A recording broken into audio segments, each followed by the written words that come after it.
como bien él ha dicho también, el Evangelio tiene que ser relevante para poder ser de alguna forma aceptado. Si no es relevante, pues posiblemente no hay ningún interés en aceptarle. Y si algo se desprende del ministerio del apóstol Pablo, es que él hacía que fuera relevante tanto a los judíos como a los gentiles, es decir, a aquellos que no eran judíos, con un solo propósito, con el propósito de que ellos llegasen a conocer a Dios. Esto lo vemos a lo largo de todos los viajes misioneros de Pablo, pero concretamente en el segundo viaje misionero, que es en el que se refiere el texto que hemos estado leyendo, en una de esas etapas, aquella en la que por primera vez el Evangelio entra en Europa, porque empezó en la ciudad de Filipos. De ahí, por primera vez, el Evangelio fue predicado en Europa, pasó a Tesalónica, luego a Berea, y así hasta llegar a la ciudad de Atenas. Y el apóstol Pablo, para él, eso simplemente fue el paso de una capital, o mejor dicho, de una región o de una provincia romana a otra, pero sin embargo, para los propósitos de Dios, en la perspectiva de Dios, estaba siendo un cambio de proporciones significativas, porque todos sabemos que a partir de Europa el Evangelio se extendió y se ha extendido a todo el mundo. Como he dicho, ahora Pablo ha dejado Filipos, ha recorrido Tesalónica, ha ido a Berea con problemas con los judíos, tanto en una ciudad como en la otra, y ha dejado a Lucas y a Silas y ha seguido el camino y ha llegado a una ciudad a la que estoy seguro que él había estado soñando de ir en alguna ocasión, que era la ciudad de Atenas.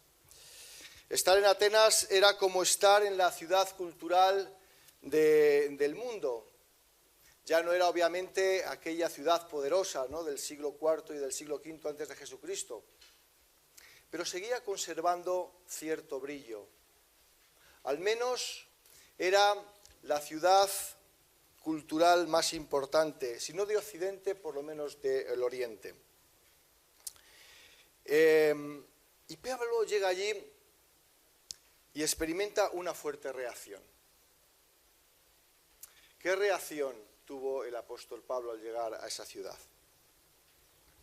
Al llegar a una ciudad con una cultura muy profunda, en la que se nos dice que la gente en lo único que se ocupaba era en escuchar, en oír alguna cosa nueva, en saber si había una nueva enseñanza, en conocer y en profundizar. Es decir, que en el terreno de lo intelectual toda la gente estaba interesada. En este sentido, se parece, ¿verdad?, muy poco a la cultura en la que nosotros estamos viviendo, porque el mundo en el que vivimos está más ocupado en entretenerse, en divertirse, más que en conocer y en profundizar. Se ha perdido, por lo tanto, la pasión por el conocimiento que hubo en otras épocas de la historia. Pero es así, es así. Y quiero proponeros 4 cosas. Quiero haceros 4 preguntas en relación a lo que Pablo vivió en Atenas. Primero, ¿qué es lo que Pablo vio cuando llegó a Atenas? ¿Qué es lo que vio? Fijaros lo que nos dice el versículo 16. Mientras Pablo los esperaba en Atenas, su espíritu se enardecía dentro de él al contemplar la ciudad llena de ídolos. Vio una ciudad entregada a la idolatría. Lo que más impresionó a Pablo fue el estado espiritual de esa ciudad. Fijaros que había un montón de cosas que podían impresionarle. Podían haberle impresionado los edificios. En aquella época, no es como ahora, pero en aquella época, en la época de Pablo, los edificios deberían ser espectaculares. Hoy en día queda muy poco de toda aquella belleza que hubo en aquel momento. Probablemente le gustarían, pero no se quedó impresionado por ellos. Tampoco le impresionaron las diferentes filosofías o pensamientos que había, ni siquiera los grandes oradores que posiblemente escuchó en más de alguna de las ocasiones, sino que lo que más atención le causó fue el estado espiritual de la gente. Eso es lo que vio. Creo que esto es importante. ¿Cómo contemplamos nosotros el brillo de este mundo? Eso sí, nosotros vivimos en una época, en una cultura que tiene mucha apariencia, pero solo eso, apariencia. Tiene mucho brillo. Vivimos en un mundo en el que parece que no falta nada, en el que casi la mitad o 2/3 de la mitad de este planeta le gustaría estar aquí, en Occidente, en esta cultura. Unos vienen por turismo, otros buscando trabajo. La sociedad occidental es la envidia del resto del planeta. Pero ¿cómo contemplamos nosotros nuestro lugar, nuestra sociedad, nuestro mundo, allí donde nosotros nos movemos constantemente? ¿Tenemos mirada de turista? ¿Somos superficiales? Porque Dios lo que pretende es que creamos una cosmovisión cristiana, es decir, una manera de ver el mundo a partir de las realidades espirituales que hay detrás de él. Eso es lo que Dios quiere de nosotros. Que no nos quedemos en el brillo superficial, en lo que podemos contemplar simplemente a través de nuestros ojos. Y este mundo lleno de brillos es un mundo lleno de miseria, es un mundo lleno de corrupción, es un mundo lleno de muerte. Esa es la realidad de este mundo. A menudo solemos pararnos precisamente en eso, en lo superficial, en tener, como he dicho, mirada de turista, de solo las apariencias, sin recabar en los ojos espirituales a esta sociedad. Y Jesús, fíjaros lo que nos dice el Evangelio, que Jesús, cuando miraba a la gente, precisamente la miraba con esos ojos. Nos dice el Evangelio que cuando Jesús miraba a la gente las veía como ¿qué? Como ovejas que no tenían pastor. Y Dios quiere que observemos a la gente de nuestro alrededor no como jefes o como empleados, no como triunfadores o derrotados, sino a la vista de sus necesidades espirituales. Por lo tanto, no nos dejemos deslumbrar por el brillo de esta sociedad. Vamos a ir un poco más adentro, porque solo a partir de lo que miramos surge la segunda pregunta. ¿Qué es lo que sentimos? ¿Qué es lo que sintió Pablo en medio de Atenas? Fijaros lo que nos dice también el versículo 16. Mientras Pablo los esperaba en Atenas, su espíritu se enardecía dentro de él al contemplar la ciudad llena de ídolos. ¿Qué es enardecer? Es una palabra que nosotros no usamos, ¿verdad? No forma parte de nuestro vocabulario. ¿Qué tal si la traducimos por se indignaba? ¿Qué tal si la traducimos por se irritaba? ¿Qué tal si la traducimos por se llenaba de inquietud interior? Algo en su interior pasaba cuando él miraba, cuando él contemplaba lo que había a su alrededor. Cuando miramos las realidades espirituales, ¿algo también somos capaces de sentir en nuestro interior? ¿O somos indiferentes? La palabra griega de la que procede, la que aquí utiliza el apóstol, es la palabra castellana paroxismo, que suele expresar precisamente la exaltación extrema de las emociones. Él sentía paroxismo cuando veía aquello. Veía una ciudad no solo llena de ídolos, sino bajo los ídolos, dominada por los ídolos, por los dioses, sometida a los dioses de su tiempo. Y él se enardecía diciendo, esto no puede ser, esto no puede ser. Me da la sensación que era algo parecido a lo que encontramos en el Antiguo Testamento. ¿Recordáis cuando Moisés baja con las tablas y lo primero que se encuentra cuando baja con las tablas de la ley es a todo el pueblo que estaba adorando un becerro de oro? Y él tiene que arrojar las tablas al suelo. Es la misma reacción que encontramos en los profetas, muchas veces cuando tienen que exhortar al pueblo por haber caído en la idolatría. Incluso es la sensación o la reacción que tiene Dios. Y para ello la Escritura utiliza una expresión, un antropomorfismo, una forma de explicar con términos humanos lo que realmente Dios está sintiendo. Y esa expresión que se utiliza muchas veces en el Antiguo Testamento es que Dios es un Dios celoso. Es un Dios celoso. Y eso explica sentimientos. No sé si alguno de vosotros ha sentido celos en alguna ocasión. ¿Habéis sentido celos en alguna ocasión? Sabemos que los celos es un sentimiento poderoso. El libro del Cantar de los Cantares nos dicen que los celos son fuertes como la muerte. Es una sensación como de morirse. Es como si algo que es intensamente tuyo te lo están arrebatando. Esa es la sensación de los celos. Y Pablo tenía esa sensación. Yo me pregunto si somos capaces de la indignación o lo encontramos normal. O nos hemos acostumbrado a la perspectiva espiritual de nuestros tiempos.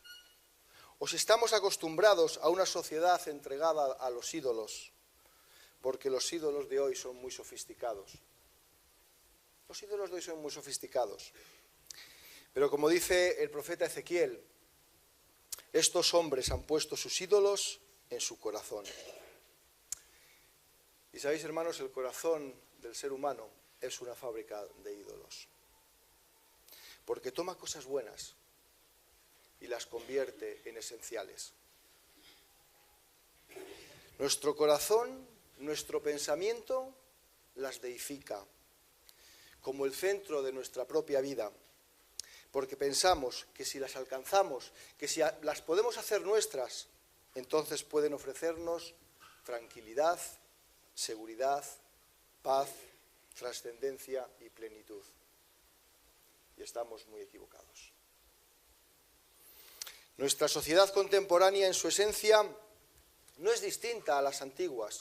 No se diferencia mucho de la sociedad de Atenas de aquella época. ¿Por qué? Porque cada cultura está dominada por su propio conjunto de ídolos. Cada una tiene sus sacerdotes, tiene sus tótems y sus rituales. Antes nos decía Sema, para unos puede ser el fútbol, pueden ser complejos de oficina, spa, gimnasios, estadios, estudios incluso. ¿Qué son los dioses de la belleza, el poder, el dinero, el prestigio, el éxito? Sino aquellas mismas cosas que han asumido muchas proporciones míticas en nuestras vidas individuales y en nuestra sociedad. No somos tan diferentes. Nuestra sociedad no ha cambiado tanto como la de Atenas. Por lo tanto, debemos tener la capacidad de indignación. Decir, esto no es tolerable. Esto no es tolerable. Lo que Dios no tolera, ¿qué permiso tengo yo de tolerarlo? ¿Cómo es posible que yo aguante lo que el mismo Dios no aguanta? Y hay una cuestión muy importante, porque Pablo no se quedó en un mero sentimiento. Él procesó mentalmente ese sentimiento hasta el punto de identificar lo que estaba en juego. ¿Y sabéis lo que estaba en juego? Lo que estaba en juego, lo que realmente indignaba a Pablo, lo que le hacía intolerable, es la gloria de Dios. La honra que solo le pertenece a Dios estaba siendo entregada a imágenes de oro, de plata, de marfil. La motivación de Pablo era la gloria de Dios. Y esa debe de ser toda nuestra motivación a la hora de hacer las cosas, porque hemos sido creados para glorificar a Dios. Y después de ver y después de sentir, Pablo hizo algo, no se quedó con las manos cruzadas, actuó. ¿Qué es lo que Pablo hizo? ¿Qué es lo que Pablo hizo? Fijaros lo que nos dice el versículo 17. Así que discutía en la sinagoga con los judíos y con los gentiles temerosos de Dios, y diariamente en las plazas con los que estuvieran presentes. También disputaban con él algunos de los filósofos epicúreos y estoicos, y algunos decían, ¿qué quiere decir este palabrero? Y otros, parece ser un predicador de divinidades extrañas, porque les predicaba a Jesús y la resurrección. Nos dice que después de ver, después de sentir, eso le llevó a hablar. Fijaros que comienza el versículo 17, así que, es decir, después de esto, Pablo hablaba, Pablo discutía.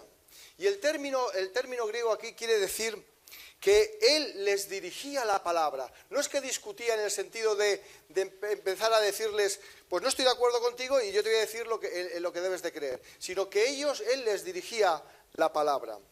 Incluso cuando se refiere a los filósofos, indica que él mantuvo con ellos una conversación en un tono mucho más profundo. ¿Con quién hablaba? Y nos dice el texto que hablaba con todo el mundo. Hablaba con tres tipos de personas diferentes. Fijaros que el texto nos dice que en primer lugar hablaba en la sinagoga, es decir, hablaba precisamente a los religiosos de aquella época, a los judíos. Y no solamente a los judíos, sino también a los gentiles que se habían añadido, que habían cogido la fe judía. Hablaba a ellos. Pero también nos dice que él iba a la plaza del mercado, iba al ágora, diariamente, un lugar de comercio, un lugar donde sucedían las cosas, donde todo el mundo iba. Él también iba allí, al mercado.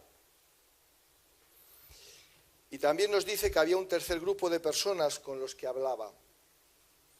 Dice que un tercer grupo eran los filósofos de los epicúreos y de los estoicos. Pablo estaba tocando a toda la sociedad griega. Estaba tocando a los religiosos, a gente común, a gente que estaba interesada en el comercio, en ganar dinero, gente que estaba interesada en el quehacer diario, y también hablaba con los intelectuales de su tiempo. Diríamos hoy con la gente de la universidad, si bien no era lo mismo que hoy en día, aunque eran algo diferentes. La gente dedicada a la cultura. Mirad, no nos habla el texto de lo que les dijo a los que estaban en la sinagoga. Tampoco nos va a decir lo que les dijo a aquellos que estaban en el mercado. El texto, a partir del versículo 19, se va a referir a aquellos intelectuales de la época, aquellos filósofos griegos.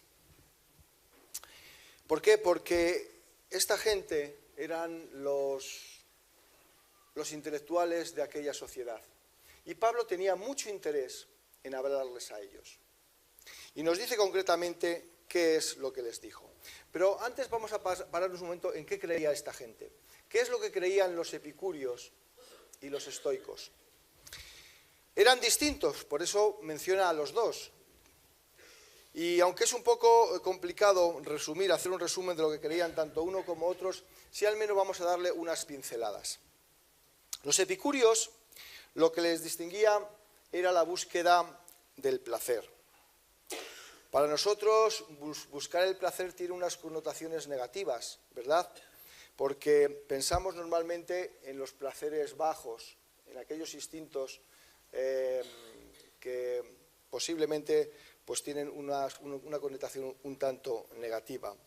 En cambio, ellos eran gente muy virtuosa, muy virtuosa.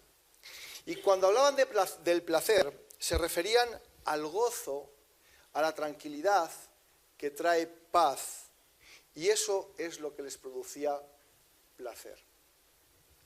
Por tanto, evitaban cualquier tipo de disolución, porque aquello acabaría precisamente con el placer, les traería preocupación, les traería dolores de cabeza. Si existía un Dios, ese Dios no se iba a preocupar de los seres humanos. Para ellos, si existía un Dios, ese Dios no iba a cuidar nunca de los seres humanos. ¿Por qué? Porque perdería la tranquilidad y el placer que tanto le había costado llegar hasta a encontrar. Ellos también creían o tenían una teoría atómica en cuanto a la creación del mundo. Creían que la Tierra había sido creada por casualidad, que los átomos se habían juntado de una manera determinada hasta llegar a producirse las realidades que ahora mismo podrían contemplar. De alguna manera ellos eran naturalistas, o lo que nosotros diríamos hoy, pues serían evolucionistas, ¿no? Esto es lo que creían los epicúreos. En cambio, los estoicos eran un poco diferentes. ¿A qué os suena la palabra estoico? Cuando nosotros hablamos de una persona estoica, decimos es una persona que se toma la vida pues con mucha filosofía, ¿verdad? Es decir, personas que de alguna manera pues no se inquietan fácilmente, tranquilas, nada les molesta, nada les inquieta. Y ellos pensaban que había una razón universal. Más que un Dios personal, para ellos existía una razón universal que hacía que todas las cosas, de alguna forma, saliesen como tenían que salir. Es decir, el resultado final de las cosas era el que tenía que llegar a ser. Ellos, obviamente, pues podían, de alguna forma, oponerse a la injusticia. Pero si en algún momento determinado, oponiéndose a la injusticia, resultaba que, como consecuencia, lo que resultaba de eso era algo totalmente diferente a lo que ellos estaban esperando, no pasaba nada. ¿Por qué? Porque la razón universal había triunfado en el universo. Esa era la teoría que ellos defendían. Y algo que llama la atención a Pablo es que cuando predica el Evangelio, lo puede hacer tanto a gente tan diferente como a los judíos, a los que había que hablarles utilizando el Antiguo Testamento, como a la gente de la calle, poco aficionada precisamente a la filosofía, o a gente intelectual, como era el caso de los epicúreos o de los estoicos.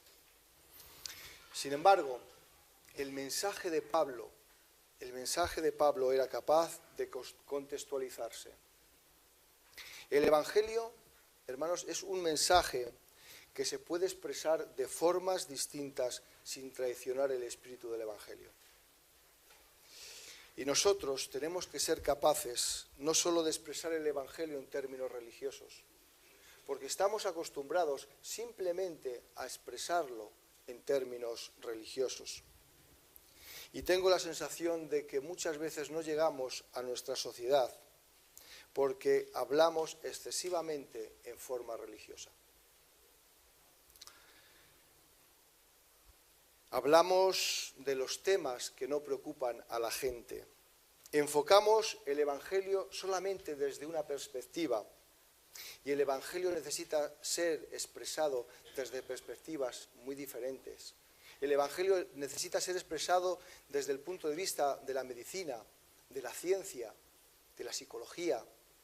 No sé si todos recordáis cuando estuvo nuestro hermano el doctor Fernando Vandrés, cómo él explicaba cómo se debe de afrontar la vejez desde el punto de vista de la biología. Y desde ese punto de vista había una serie de valores que tienen que ver con el Evangelio. Tenemos que expresar el Evangelio de formas muy diferentes. Si queremos que sea relevante, si queremos comunicarlo de una manera relevante, tenemos que hacer que la gente lo pueda entender.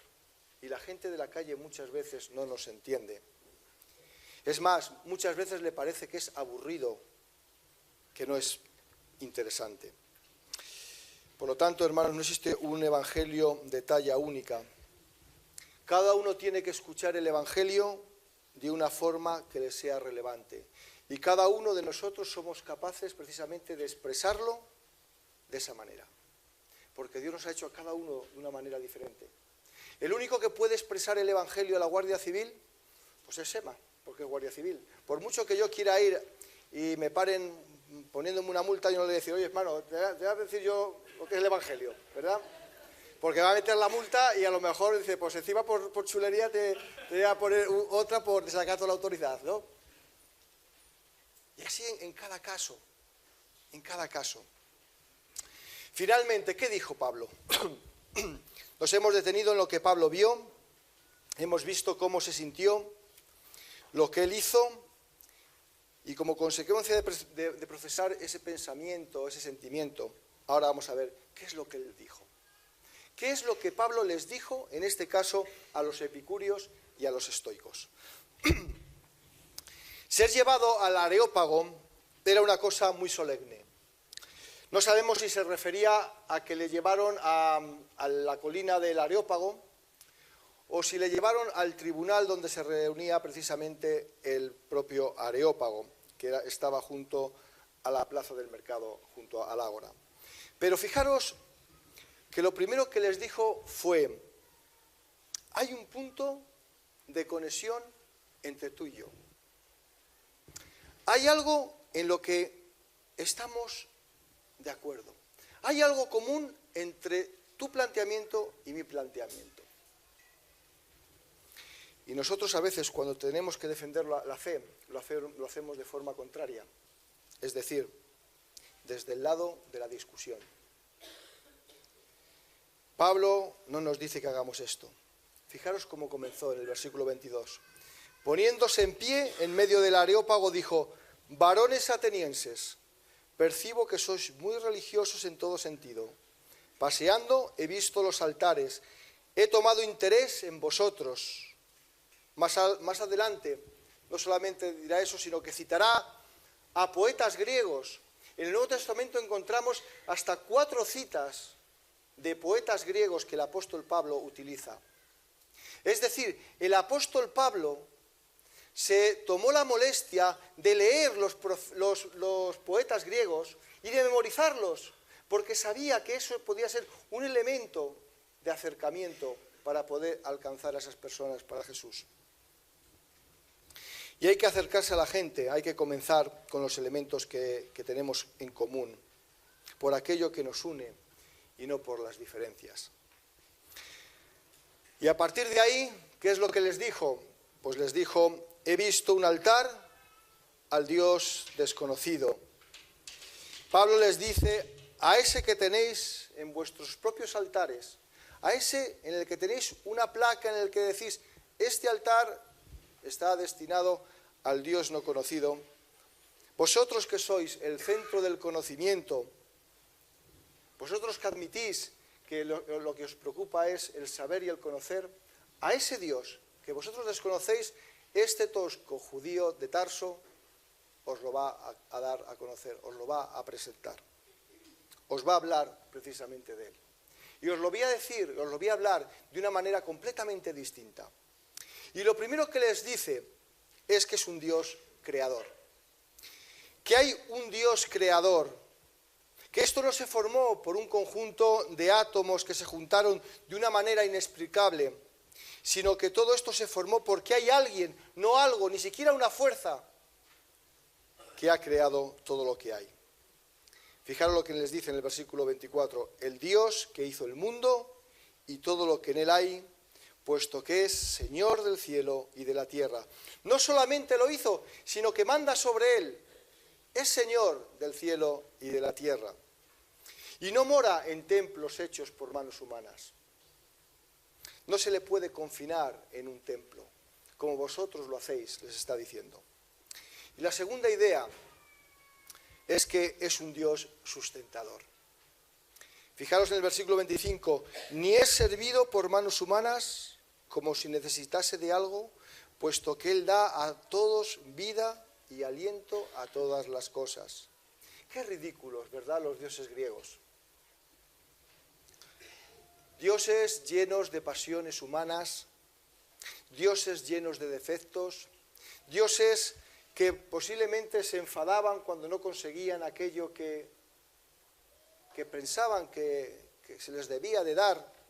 Incluso cualquier persona podía llegar a ser deificado si se convertía en un héroe. Qué ridículos, dioses que necesitaban de sacrificios y que se enfadaban. Sin embargo, el Dios que yo os anuncio, dice Pablo, el Dios que yo os anuncio no cabe en templos. No necesita de sacrificios, no necesita de que los hombres hagan nada por Él. No necesita que le traigan comida, porque Él es el sustentador de la vida, el que da la vida a todos los hombres. En tercer lugar, ese Dios que os anuncio, dice, es soberano. Soberano sobre todas las naciones. En el versículo 26, y de uno hizo todas las naciones del mundo, para que habitaran sobre la faz de la tierra, habiendo determinado sus tiempos señalados y los límites de su habitación. Dios ha determinado. Dios es el dueño de la historia. Dios ha hecho los límites de las naciones y de los pueblos. ¿Y para qué? ¿Para qué lo ha hecho? ¿Para qué ha determinado todo esto? ¿Para qué ha trazado la historia? Fijaros lo que nos dice en el versículo 27.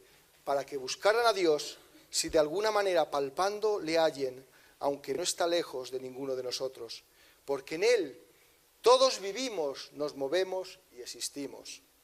Todo el sentido de la historia, lo que está diciendo el apóstol Pablo, de cada uno de los pueblos, está hecho para que busquen a Dios.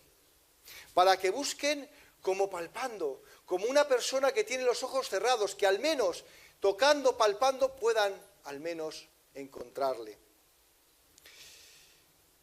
Y no sé de dónde vienes, no sé cuál ha sido la experiencia de tu vida, pero quiero decirte una cosa.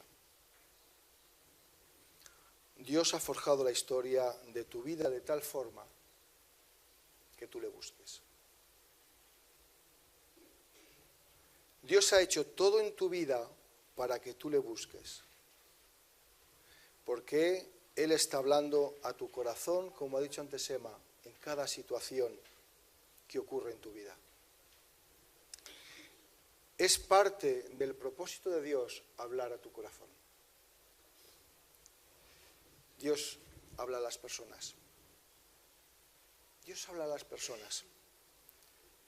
Tú puedes, en medio de la oscuridad, en medio de no conocerle aún, palpar y encontrar a Dios. Porque dice la Escritura que Dios está cerca. Dios está cerca. La ignorancia es una ignorancia culpable, que nadie podrá un día, cuando se encuentre dentro de la presencia del Señor, decir, yo no lo sabía. Dios dice, he creado la historia de la humanidad, he creado los lugares que habitáis, para que palpando me halléis. He trazado la historia de tu vida, y hay posiblemente situaciones muy tristes, muy lamentables, pero todas ellas, ya sea en forma de enfermedad, ya sea en forma de dolor, ya sea en forma de éxito, no lo sé, pero todas ellas Dios las ha trazado para que le busques, porque está ahí a tu lado, muy cerca. Si tú no has querido buscar, eso es otra cosa completamente distinta. En cuarto lugar, nos dice que Dios es el Padre de todos los seres humanos. Dios ha creado todos los linajes. No hay dos creaciones diferentes, no hay judíos y el resto de las naciones, no hay españoles y el resto de las naciones.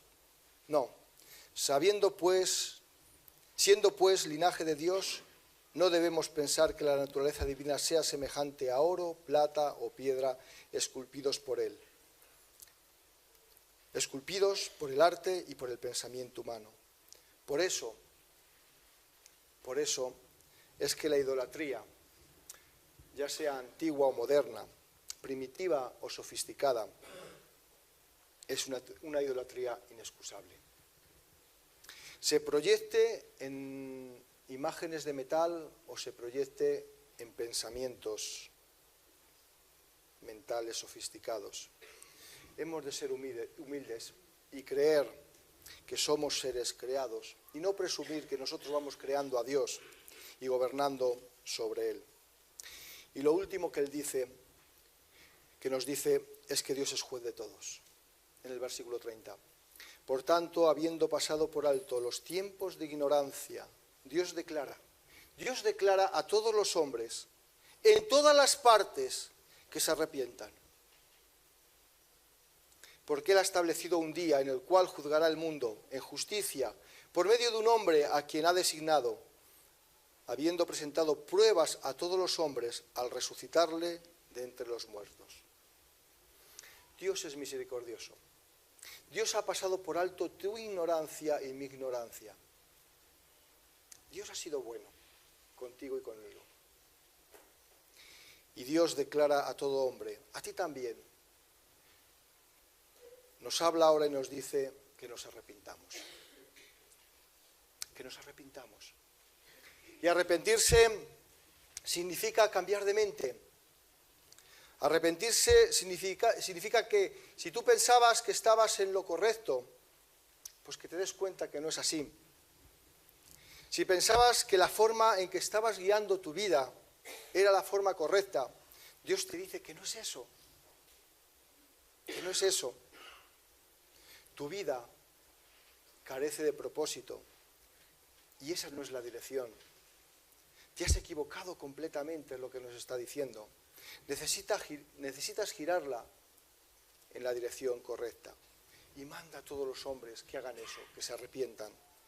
Y nos da una buena razón, porque Él ha establecido un día en el cual juzgará al mundo en justicia por medio de un hombre a quien ha designado, habiendo presentado pruebas a todos los hombres al resucitarle de entre los muertos.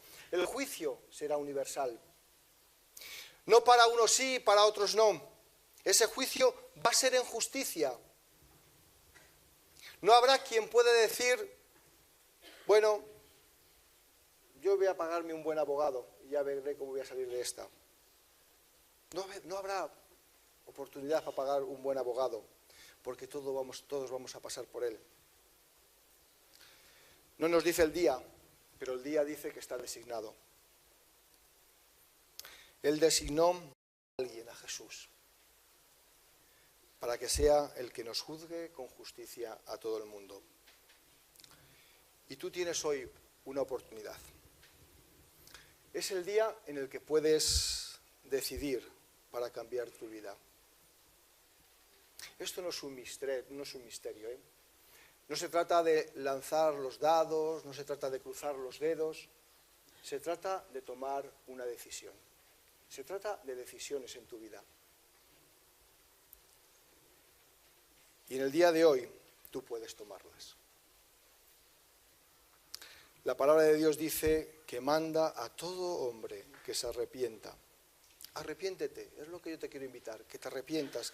Cree en Jesús, entrégale tu corazón, síguele.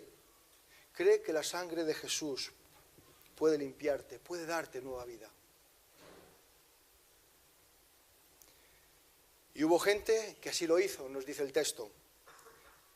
Pero algunos se unieron a él y creyeron, entre los cuales Dionisio el Areopagita, una mujer llamada Dámaris y otros con ellos. Otros no creyeron, otros no quisieron creerlo, pero algunos sí creyeron.